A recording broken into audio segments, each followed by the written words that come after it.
Jeffrey, you've spent over 30 years working across mass spec and chromatography.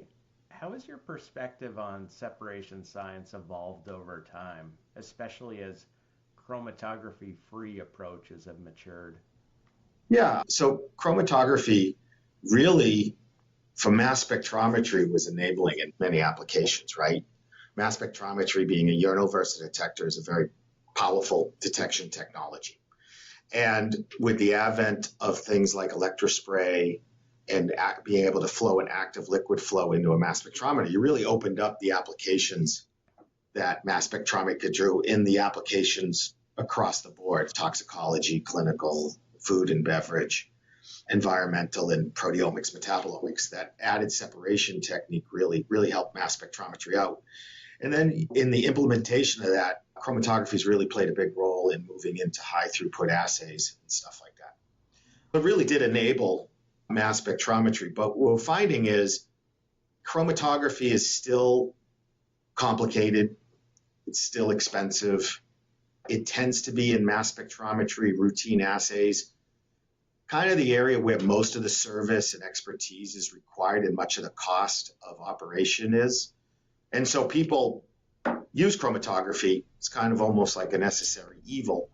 But what we're starting to find with the advent of new technologies, it may not be needed for all applications. And that's what we're leveraging here at Bruker is we've introduced technologies like MALDI into routine assays and then acquired Ion Sense and DART to implement DART technology into workflows where the mass spec is very powerful. It has a lot of separation technique. Chromatography might be being used, but in actuality, maybe chromatography is not needed for that application, whether it be a screening quantitative assay. So what I've seen is that chromatography's evolution really was enabling, but now there's challenges in the routine market where maybe chromatography for particular areas and particular assays and workflows will not be needed in the future. And that's really what DART is bringing to it. We're not going to take over every chromatography method. There's still reasons for separation, and chromatography is advancing as well. But there is in the routine market, we see a need, and this was proven by technologies like Biotyper, which is a MALDI-based mass spec detection, where we remove the chromatography and boom, it was adopted on a very large scale for a clinical assay. And we're trying to do that with DART. So I think that the evolution of chromatography is it's around to stay, but there are areas where really chromatography is not needed. There's other separation techniques and ionization techniques that enable the workflow to be much faster, more robust, less expensive, requiring less expertise and maintenance. And these chromatography-free workflows certainly apply that. And other technologies like ion mobility and alternative separation techniques are certainly exciting of what might be moving on to replace chromatography. And you touched on Ion Sense and the commercialization of DART technology, and you just elaborated on some of the benefits from the chromatography-free approach. What problems were you trying to solve back then as CEO of Ion Sense, and how does that work still resonate today? We were trying to solve the problem of, well, when you go to a general person that is running mass spectrometry, and especially say a CRO or in a routine analysis, which triple quads, for example, are the king at that, they generally talk about cost per sample, and they generally talk about speed of analysis, and they talk about the expertise and reliability required to run the instrument. And those were some of the things that we wanted to do. We wanted to make workflows faster, where we could cut a significant cost out of the workflow, everything from consumables to solvent waste removal cost to the expertise required to maintain and support a solution. So, I mean, it really always comes down to, we could say we have great data quality and all this stuff, and that's important. But really, at the end of the day, when it comes down to things like routine, triple quad analysis, it's really about identifying how can you help cut costs, how can you run it faster, and how can it run more robustly through the assays that they're running. So those were really the key pillars that we looked at, that we saw DART applying it to triple quad assays. We could really help in particular assay areas. It definitely seems like an extensive list of benefits. I was curious to hear from you what excites you the most about the expanding universe of chromatography-free MS workflows. Well, for me personally, it's changing things a little bit, right? I mean, chromatography is overused. It is not green. It uses a large amounts of solvent, especially in high throughput labs. So what excites me is we're moving to more sustainable workflows. That's key. We're in an area where environmental study and environmental concerns are becoming more and more important. My daughter is getting her PhD in that, actually. So, I mean, that's what excites me, is we're kind of changing things. We're bringing a technology in like DART to make a workflow more sustainable while we're cutting cost and making it more accessible to the masses. In other words, I also think by adding DART and bringing this, we're making mass spec, by removing chromatography and that complexity and cost and making it more sustainable, mass spec will become more accessible to more users and more applications as well, not just the ones we're focused on today.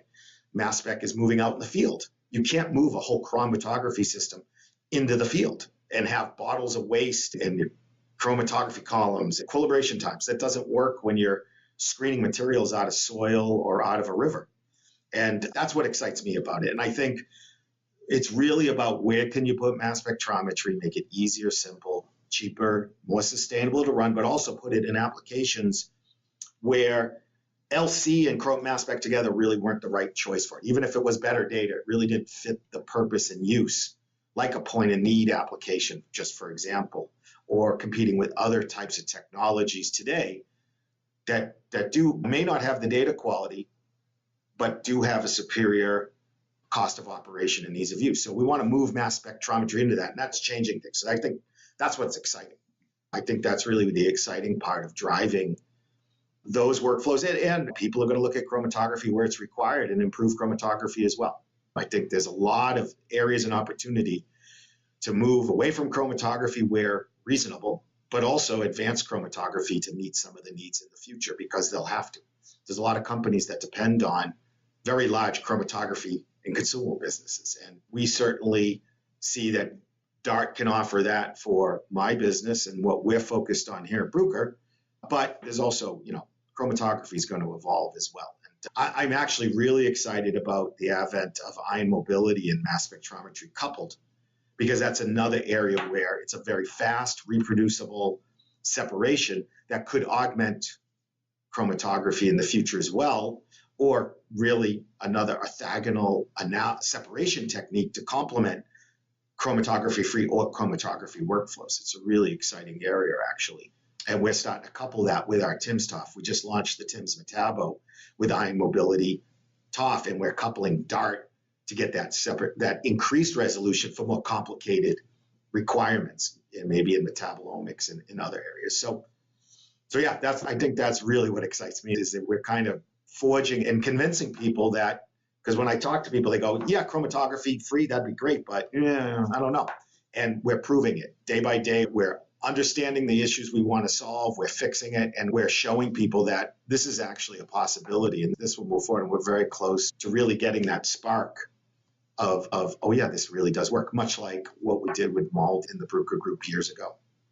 Yeah, and as you may have noted, I've named this podcast concentrating on chromatography, but that's mostly for alliteration purposes, and that my company does the sample concentration after extraction primarily for LCMS and GCMS workflows.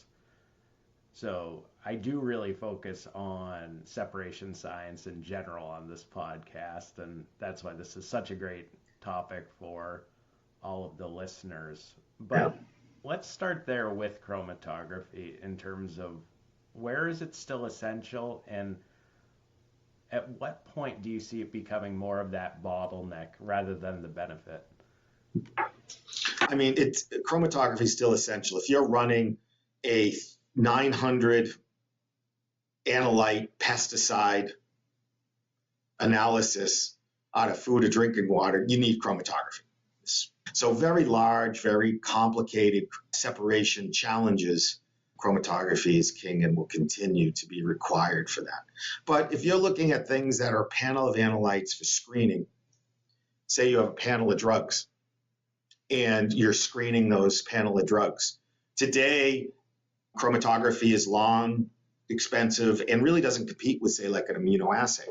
If you can remove chromatography and still look at that panel, you don't need that chromatography. That's where chromatography kind of falls off. And then if you add potentially ion mobility, you open up even more separation capability. But I still think with those things where you need to look at complex matrices, complex mixtures of compounds, you're going to want to use some combination of mass spectrometry, chromatography, maybe even ion mobility. Again, metabolomics is a really good example. You're looking at very complex things. We have a partner that we acquired by Biocrates that makes a kit with 1,000 compounds in it. Well, that's not appropriate for that. That is going to need a very extensive, long chromatography to separate those out. And they do that really well. But what we could do is once you run that and look at it, use that in your discovery, and you find a panel of molecules that are appropriate for routine high throughput assay, then you can move those to DART. You may not need chromatography to do that. You might need sample prep, which is a form of chromatography, right? So, but we really get rid of that middle part of having an HPLC column in a solvent workflow. So yeah, I think that's really where chromatography is king. It's not going to change. There's going to be more advances to make that better throughput and everything in the future. DART really fits into once you've kind of looked at that complexity and you've found your couple of, in a small molecule biometabolomics experiment, you found those or cluster of biomarkers that a small molecule, DART might be a really good high throughput analysis strategy. So I know that instinctively labs might always feel like separation is necessary. What misconceptions do you see around the chromatography-free approach to mass spec? Oh, that's a good question. One of the things is that you need chromatography to get rid of matrix. We used to advertise DART when we used to analyze materials and bulk substances and things like that. We could advertise we did no sample prep. And if you were doing an LCMS, you'd have to extract and put that in dissolve in some kind of liquid so you could analyze it. And DART didn't need that. You could just put solid compound into the DART and boom, you'd have really nice analysis. You could put everything from a leaf to a piece of paper. A dollar bill used to be the old demo, where with LC you'd have to do extraction.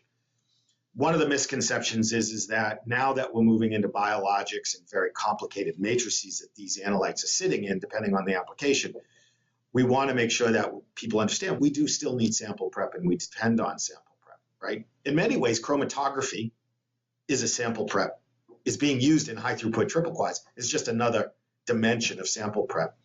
And I think what we find ourselves proving is there's many applications where we can still minimize sample prep but use DART without chromatography, right? And sample prep with DART and the separation power of the mass spectrometers is enough to remove matrix and get an assay that's robust, runs sample after sample after sample. And that's what people think about is, well, I need chromatography because I need a peak, I need to separate out the matrix. But you can do that other ways. You can do that through easy, simple sample prep techniques that we couple with DART.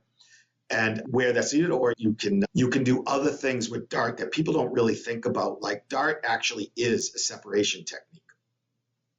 We use volatility. So we put a sample down on our mesh, we call it, and then we hit it with a gas, usually heated. And what we can do is we can do some separation by just changing the temperature of the gas while we're analyzing the sample and do a thermodesorption panel, which is in a way separation. So we can do things. I don't think people understand some of the levers you can pull with DART, coupled with a good upfront lab practice to do a simple prep, much like you do with LC or GC, same sample prep techniques. There's no invention there yet.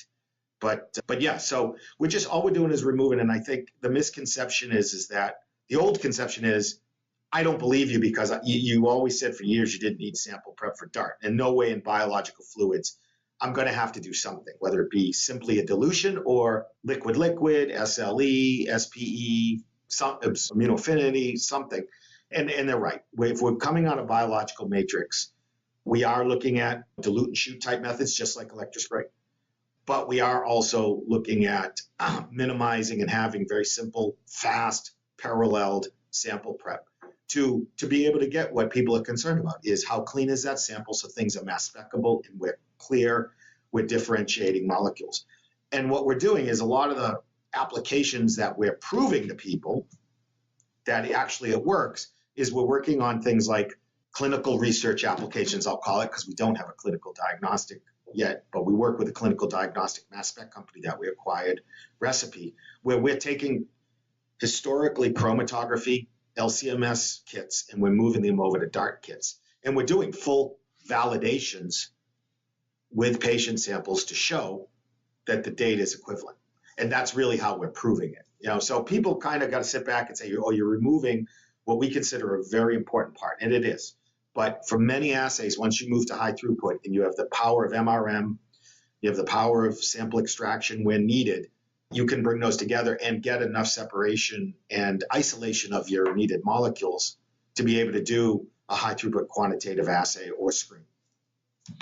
And we just have to prove it. They just have to let us in and give us a chance to prove it. We are submitting kits for regulatory approval in Europe, and we are moving forward on that with DART and no chromatography, and it looks brilliant. We're working with a lot of KOLs. That's the thing, is it is new. We're removing kind of something that people feel is almost that is required, but really in many assays it is, but in a big enough market to make it worthwhile, it's really not. And small molecule drug analysis, TDMs, there's a lot of capabilities there to do it. Screening of contaminants out of drinking water. There's all these things where really chromatography bogs you down on the front end of those analysis, and you really may not need it. And I ask people, just give us a chance to prove it. We've got a lot of capabilities that we're building up and learning as we go forward with this. And it's on us as a company to make sure this technology is mature enough and we can demonstrate it. We're really at that point now where we can show that we're in the process of developing methods. We have collaborators that are showing it. And that's the biggest thing that comes is we really have to prove it. I'm happy to hear about the progress, and I certainly hope that this podcast can help you spread the message to a wider audience. We're seeing rising case volumes and certainly new drugs, increasing levels of abuse, and a major backlog for forensic labs. What are labs struggling with most right now from an analytical workflow perspective? Yeah, backlog. Oh my God. They are getting all these drugs in. They're also getting a lot of these what's called MPSs, new psychotic substances that aren't on the list. And the backlog. There was a really nice article in that was put out. I forget the name of the newspaper, but maybe it was the Baltimore Sun or something. And their crime labs there have implemented DART to keep up with that backlog too fast because GC and LC are just too slow, unfortunately, to keep up with the amount of samples that are coming through the door at these crime labs and these investigative forensics labs. So they are looking at technologies, and a number of labs have implemented DART for bulk and substance analysis. So when you pull someone over and they have 25 boxes of pills, and then each one has a bag, right? They have to analyze every single one of those because every single one of those is a charge, right? And then they have to defend it in court and all that stuff. DART is being implemented to keep up with that throughput, but have the power of mass spectrometry to be true that is what you're analyzing. So really, yeah, it's unfortunate, but it is the amount of samples that are coming through the door and the amount of new substances that are coming through the door that are really challenging. And we work with NIST, for example. They develop methods on DART. They're very well published on it. They really are the leaders in DART for drug seizure applications. And they use our technologies for that and have been a wonderful collaborator with us as well over the years, from IonSense now into Bruker. and they do a lot of publications and presentations on using DART for increasing the capabilities of getting through this massive amount of samples for drug seizures. And states have picked this workflow up as what other federal government agencies.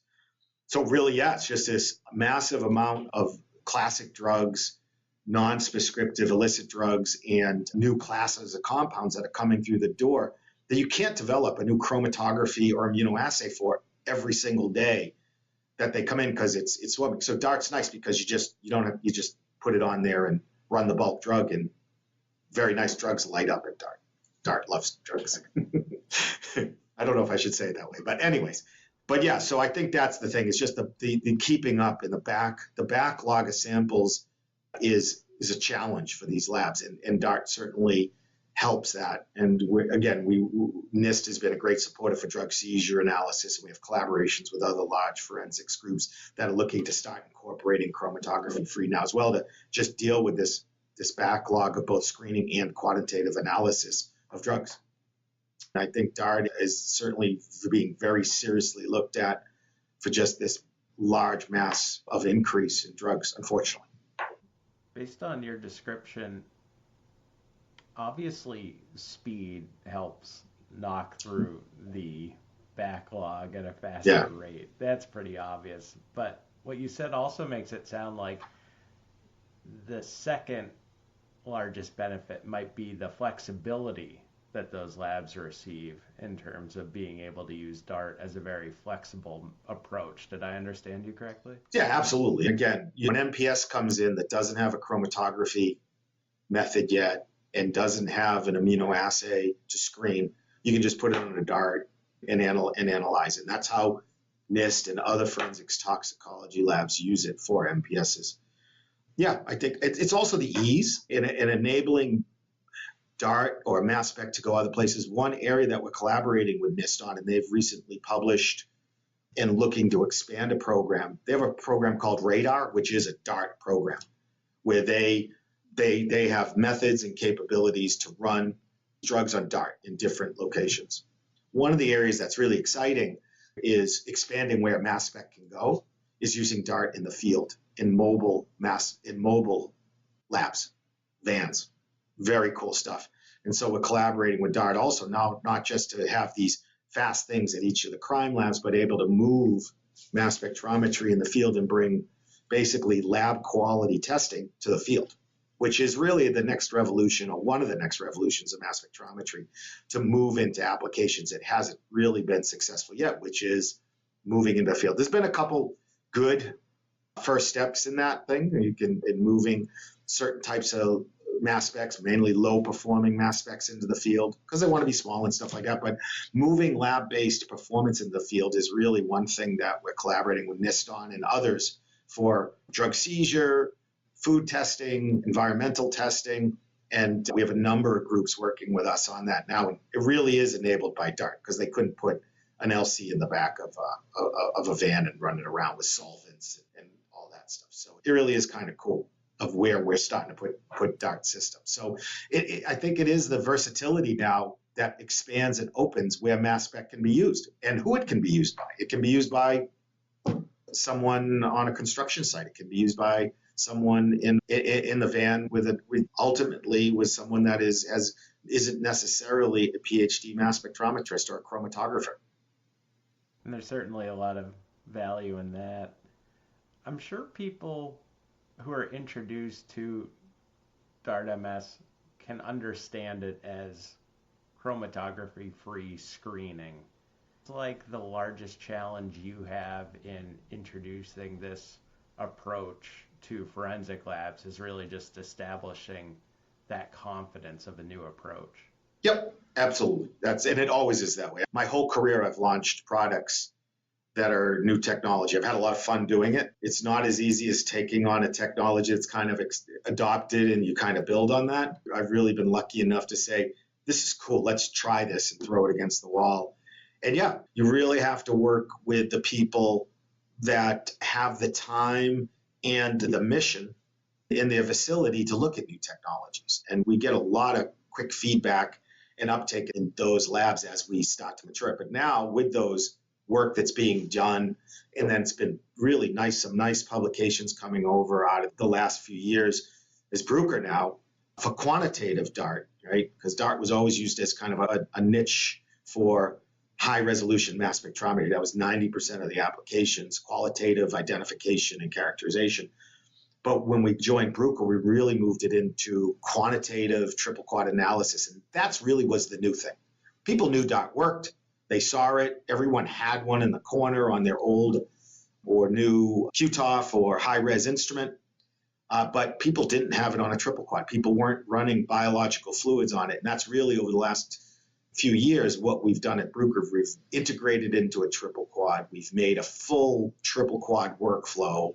We're automating that and buying things like kit companies to really augment and really prove that this is the future. I'll tell you, as far as from the approach of someone who was totally new to DART before reading about this, I was totally blown away by the numbers.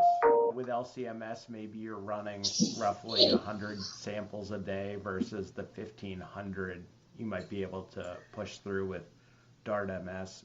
Yep. Could you elaborate a little bit on what you've seen, how you've seen this improvement play out when it comes to, we touched on backlogs, but obviously lab staffing and just case throughput in general? Yeah, obviously where DART has been adopted, your staffing as far as the operation of the instrument is a bit easier to get at. You don't need to have a person that is fully versed in troubleshooting chromatography. I mean, that's really the challenge of chromatography is when it's not working, you need someone that knows how to troubleshoot chromatography. There's a lot of moving parts, and there's a lot going on with the ion source, and there's a lot. I mean, it's a liquid flow into a vacuum with a lot of salts and dirt and stuff like that. A lot of people don't know this about DART, but DART has the advantages. We don't ionize salts, we don't ionize proteins. So when we do, and it is truly a small molecule analysis tool, we don't get a lot of the suppression effects that electrospray does. That helps us with not needing chromatography, because a lot of chromatography, the initial steps of removing macro is, say, if you're looking at blood or serum, you're removing macro molecules, right? Larger molecules that love to ionize versus your small molecule. We don't deal with that because we don't ionize. Proteins and peptides aren't volatile, really. And so we don't volatilize them, we don't ionize them. So there's some things about DART, nuances about DART that you need to play around with or understand why we're able to do the things we're able to do in quantitative analysis versus doing shooting no chromatography with electrospray. That is, it has a lot of ionization competition issues where DART may not have that in many applications, which really gives it an advantage as well. So yeah, I think you're going to see your service rep less with a DART assay because there's no moving parts of the mass spectrometer. It's always the chromatography system. But anyways, I do think that, yeah, you'll see in your operations lab requirement of less expertise on the front end, the ability to run things faster, troubleshoot things easier, and yeah, just get things through the lab. I mean, there is a bit more focus on, now that we're doing this into getting into high throughput automation and how does that automation work? And that's actually, we're doing a ton of work on automation and things like that. Not too different from high throughput MALDI type of automation. Very, very similar. I kind of look at MALDI as the chromatography-free protein analysis, and DART is the small molecule chromatography-free analysis. So Bruker really does lead this market in designing workflows where they're adoptable because they don't use chromatography. No, I think that's a great way to think about it. And I think you've done a really great job emphasizing how DART can simplify workflows in general. In terms of how certain steps may be lessened or disappear compared to LCMS, was there anything there you wanted to elaborate on in terms of what steps might be reduced in terms of how you actually simplify that workflow? Obviously, you touched on how sample prep is still part of the process, but it might be simpler. Well, I mean, what's nice in labs is things go in plates. You can parallelize sample prep. So I don't see sample prep as a big bottleneck in the assays we're developing. It's another big thing. It's actually not related to DART so much, but it's our thinking and what we're trying to do to own the whole solution. Because the other thing that's changing is mass spec is moving away from a component sale. It used to be that it was okay to buy your mass spec from one vendor and your LC from another vendor and your reagents from another vendor and your software from another vendor. And that's starting to go away. In the routine analysis markets, you really want single support and make things more efficient that way.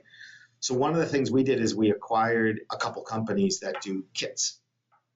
And I think that's one thing that also in the routine will help is providing more validated robust methods, which is the work on our side with DART. We really have to get those done. And we validate it around minimizing those things. But what we also do through the kit company is we supply the materials that we also guarantee and validate it. A really good example is we acquired a small company called Pinpoint, which is a forensics toxicology, clinical research toxicology group that basically supplies custom kits for people's drug analysis out of biological fluids for LC. And what they do is they remove all the inefficiencies of having to source 120 drugs for an analysis, right, that you run for drug confirmation. And they just make a tox box where everything's in that box that you need. You just add the sample and you can run it. So those are the conveniences also that are really important besides chromatography-free. We're applying that concept now to DART as well. And we're starting to develop ToxBox. And I really think it's something people should check out because people open their eyes. It's like, oh, you mean I don't have to go to, I don't know, this company and source all my drugs and then have technicians that put all this together? And no, you just get ToxBox and that's everything you need. And you add your sample, put it in the auto sampler and run. It's really cool. So those are the things we're also building in, because I think technology on its own is not enough nowadays. It really isn't, especially in kind of in the routine markets. They want something to come in, robust, get running. And so we really, I think, have made over the last 2 years a couple very strategic investments in not only technology like DART and ion mobility and all these cool things that Bruker brings to the table that we're moving into the routine, but we've also brought in the expertise to make that workflow routine. And I think that's one thing. We talk about removing things for DART, but really, at the end of the day, the value comes when we support it and supply what customer needs to make the operations simpler as well. And I think the philosophy of DART and philosophy of what we're building here at Bruker with, say, drugs of abuse testing with DART on a triple quad with the tox box and recipe solutions for drugs of abuse and therapeutic drugs that we might analyze in a forensics or clinical research setting. Those are really the things that add value as well. DART on its own is nice. It's a technology, but we're starting to do demos down at Pinpoint for drugs of abuse testing. We're doing demos in LCMS clinical assays that they develop the kits for. We're doing demos and showing people that DART works on these assays, validations on these assays. So I think I kind of expanded it on it, but it really is important to say it's not just DART, really. It really is our approach of bringing everything together and owning the solution. And removing chromatography just makes it easier for us to own the whole solution because it's easier and it's one less thing to worry about for customers. I think you've sold me on doing one or more episodes on kits themselves and how that's really a game changer. Like I referenced earlier, I believe it was at ASMS last year where I went to a breakfast and learn, let's say, by Biocrates, and I was blown away by the work that they were doing. Yeah, no, they're another group. Our life science group acquired them, but a lot of their work's on triples. And so we're collaborating quite a bit with them now. Yeah, no, they really do. And I see kind of the string of where they can help with researchers and metabolomics and lipidomics, but then we can pick up the kitting of the actual assay that's developed out of that panel, the subsegment of that assay for DART out of that panel. Yeah. Yeah, no, I'm excited to learn a a lot more about kits in general because it could really revolutionize a lot of workflows. And one thing you touched on, whether it's consumables, solvent use, waste disposal, there's a lot of hidden costs, let's say, involved with traditional chromatography workflows. What do you see changing in terms of overall cost of ownership for labs in general? One of the things is once you move to kits, the opportunity in some of the markets is move to a cost per sample model or reagent rental models. That was tough for mass specs in the past. And you see, actually, this is the way some of the big guys, there's a lot of excitement going on with mass spectrometry in, say, clinical diagnostics. I think that's the way mass spec's going to move. I happen to think the way we're doing it is better, but we'll see. We don't really compete with that because we're still living in more of the specialty labs.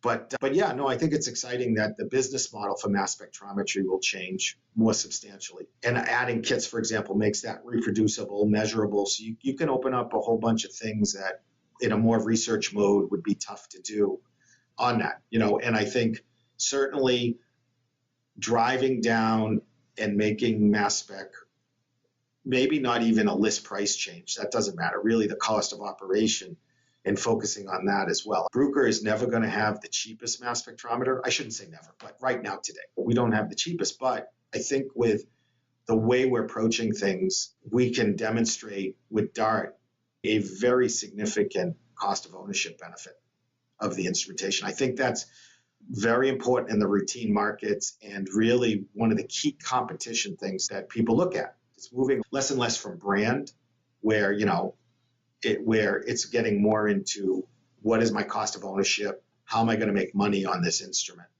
and how am I going to satisfy my customers, not my customers, but my customers' customers. How am I going to? This is what they're asking themselves. It's how am I going to satisfy my customers, and how am I going to do this robustly, and how am I going to do this where I actually can do it in a profitable manner.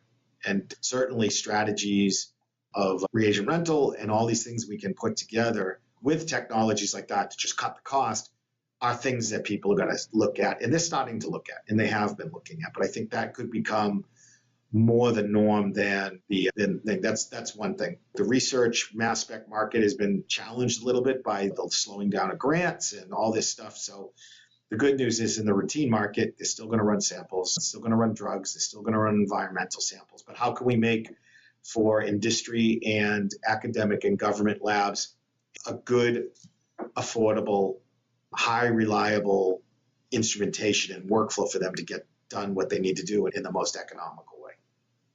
And they don't have to buy the cheapest instrument to do that, but they have to buy a workflow that meets that need. And that's what I mean with DART.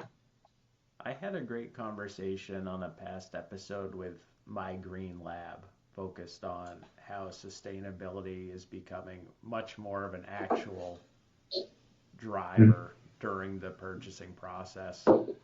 How do you see DART and chromatography-free workflows supporting those Green Lab initiatives?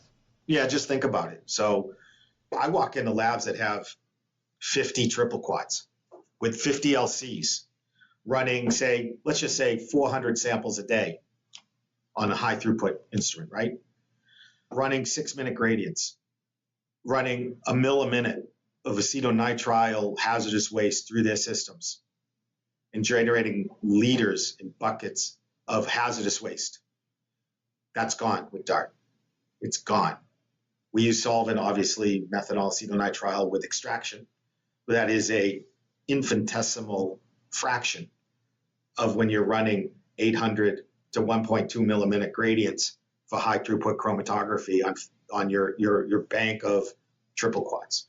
It's immediate. So you walk into a pharmaceutical company that's doing drug discovery, again, a very simple assay that you could develop on DART with no acetonitrile gradients at all. So that cost and the sustainability goals of that lab have just been met just by implementing a new technology. Now, I know it's not that easy to implement a new technology, but that's really the payoff of DART for these high volume labs is you walk in, you say, minimize the organic solvent waste. And let's remember, availability of acetonitrile sometimes has been a challenge in the past, depending on the industry. Cost goes up, cost goes down. But at the end of the day, you're using,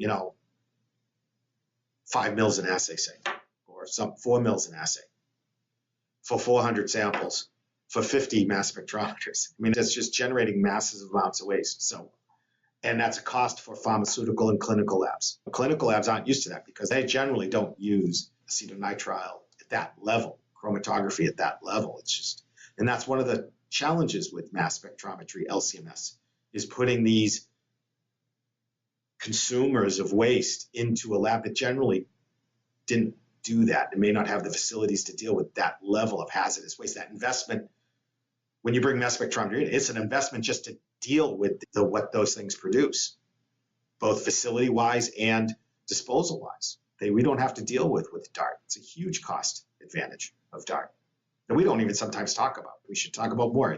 I got to put that into my sales pitch now. But yeah, so I think that's really, think about it. Think about how many mass spectrometers Joe Blow Clinical Reference Lab has, or how many mass spectrometers Joe Blow. I've walked into these labs and they have, a facility might have 100 or more. So yeah, it's very exciting. We have to get confidence though. It has to work and all that. But to me, once we prove to them this works, the investment should be there to drive this technology to a better place of sustainability and cost savings. By the way, it's also a much easier system to operate where it works. Maybe you cut down your chromatography from 100% to 10% because there's still some assays that you might want to use chromatography for, something like that. Again, I don't want to promise it for everything, but it's a high percentage and well worth it. Like, yeah, if you're running your Biocrates thing or something, a panel of 1,000 compounds, that's not DART yet. You still will need a couple chromatography systems, but you don't need 100. Yeah, no, absolutely. And I wanted to touch on immunoassay method, which traditionally those established methods work well, but they do produce high rates of false positives. Yeah. Where does the chromatography-free method come in, and for that specific issue, do you see an improvement? Yeah, so mass spec has been trying to go after screening for a very long time and fails. And us mass spec people scratch our heads because our data and capabilities are so much better. So we've come up with some really good publications with our collaborators. Joel Kari at Yale had a really nice publication on opiates and versus ELISA-based assays and things like that. And a really great feasibility study for DART. Did it 4 years ago. He did a great job on an old instrument. We've come a long way since then with Joe. And what he showed was it's this thing good enough that us mass spectrometry people have to learn is with screening, we haven't beat immunoassay because immunoassay is good enough. But they don't like it because it does have a lot of cross-reactivity. You can't react to the drug world, new analytes coming onto the scene on the street. You have to put it on a mass spectrometer today, but it's LCMS, so it's slow and screening, a lot of false positives, right? So I see us coming in with mass spec, which people want to do. We just have to meet the criteria that immunoassay has established, which is simple, fast, cost-effective, right? They've established that. And mass spec has not really been able to beat that yet because of chromatography, in my belief. And if we can remove the chromatography, bring that cost down, bring the ease of use down, and make it better, or ease of use up, and have a decent cost of ownership against an ELISA-based assay, we have something, for sure. And we can, there's really a couple really good examples where I see DART really playing a role is like MPSs. There is no ELISA. There is no affinity for it. And the minute you develop an ELISA for it, it's not on the street anymore. There's 10 more, 20 more, 50 more new analytes and MPSs that have come onto the street in that area. So how do you deal with that? And mass spec is the way to deal with it. DART mass spectrometry is the way to deal with that. There's been some very good talks we've given with CFSRE, who focuses on this problem. They're a really important institute in looking at how we can meet these needs that are coming so quickly at us. And yeah, I think that's really an important fact of the technique and where we're going. I always like to ask at least one question about the future. And I suppose the easy answer here will be that you'd like to see increased adoption. But, Jeff, 5 years from now, where do you see this technology having the largest impact? Is it forensics or clinical research, or what are you most excited about? Well, it's the areas my group is focused on today. And I'm going to lump a couple things. There's two key areas that we are looking at. Drugs, so drugs of abuse and therapeutic drug monitoring, as well as a cluster of vitamins and other things like that. But basically, moving DART into clinical applications, it's why we acquired Recipe. It's why we are developing, taking LC-MS clinical kits that are IVDR and moving them to DART, right? And focusing on that. So I think we will have an established our value in that market within the next couple of years. And we'll see the adoption ramping up for both quantitative assays, but I really feel that if people are doing drug screening and challenged with these new entities that are coming into the market, DART is a good place to start to be able to deal with these things coming in and look at them quickly. I also think the others, and that's really a challenge for society. Drug testing, diagnostics testing is increasing, right? More and more diagnostics. Because ultimately, if you do the right diagnostics, you will help healthcare and cost of care. That's the theory. That's my theory. So I think testing will always be there. And then the other thing that we're dealing with as society, I mentioned my daughter's involved, is contaminant analysis. And I think the fact that you and I are polluted with microplastics and PFAS and heavy metals is an area to focus on and help humanity as well as find a business opportunity. And I think I want to see that Bruker, with these, not just DART, but ion mobility technology, the acquisitions that we've made in companies like Pinpoint and Recipe and Biocrates to really drive and support this growing number of samples and be able to monitor health and influence what happens based on the technologies we're providing researchers and people running mass spectrometries in routine analysis to solve problems. And we can do that in an economic way so it can get adopted and stuff like that. So that's kind of what I see over the next few years is these core areas of drug testing, both in the clinical and forensics world, as well as contaminant analysis, which leans over into health as well, right? People are looking at these materials in humans now to see how they're affecting us. But they're kind of almost interrelated of this. Basically, you could look at drugs as contaminants in our body as well. I believe that DART will have its place in those assays over the next coming few years. That's what I'd like to see. I think we have the right people working on it. We have the right collaborators giving us feedback and telling us what's working and what's not working. I think we have all that means we have the right focus, and that's what we're focused on. Whenever I'm talking to someone new and discussing my work in the commercial side of science, yeah, I always focus on the value that comes from working on real world problems and being able to add that true benefit, which, not that I had a lot of experience, but as someone who worked in different industries, I see the real world problems we're solving in science as the most rewarding. Yeah, absolutely. Like I said, I've been very lucky to ride a few technology waves and introduce new technologies. It's always been in the life science world or in the health world with mass spectrometry and chromatography. We've covered a whole lot of ground on DART. I'd love to hear at this point, is there anything we've missed that you're just dying to tell people about who might be hearing about this for the first time? I would love people to investigate more.